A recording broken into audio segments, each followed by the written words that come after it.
Ćao društvo, ja sam Miroslav Georgijević, a danas ću vam pokazati kako u Photoshopu možete, uz pomoć Lighten moda, da dobijete takozvani fade efekat, odnosno efekat odštampane fotografije na mat papiru.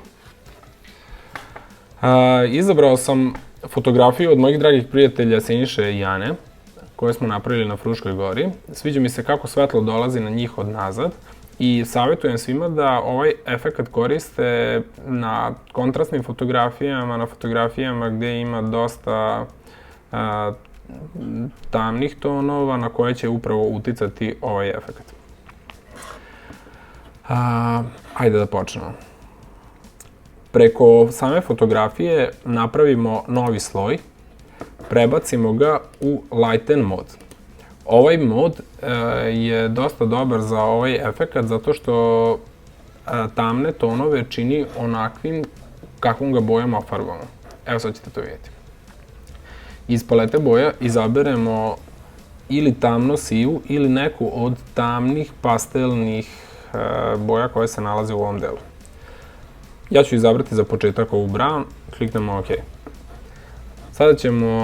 Sada kada je boja izabrana, možemo ceo sloj da ofarbamo upravo u ovu boju i dobit ćemo, evo vidi se, početni efekat. Ovo nije krajnji rezultat koji želimo da dobijemo, ali već vidimo gde nas ovo vodi. Sljedeće što možemo da uradimo jeste da iskoristimo ovu opciju opacity i smanjimo providnost samog sloja, čime dobijamo mnogo više detalja u tim senkama koje su sada zagasite. Potom ćemo izabrati opciju Image, Adjustments, Hue Saturation.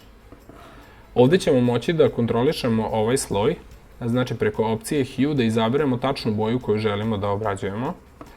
Zatim pomoću opcije Saturation da kontrolišemo intenzitet same te boje i uz pomoć opcije Lightness da kontrolišemo intenzitet svetline te boje.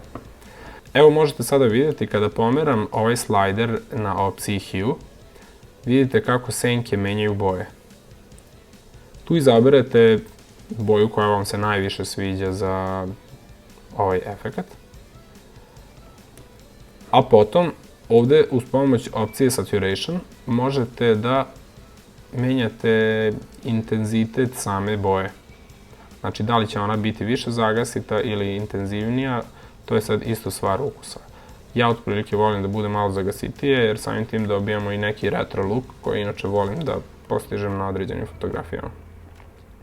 I uz pomoć opcije Lightness možete da kontrolišete koliko će taj efekat da bude vidljiv, jer što je tamnija ta boja manje će se vidjeti, što je svetlija više, ali treba u svemu naći meru i ne preterati.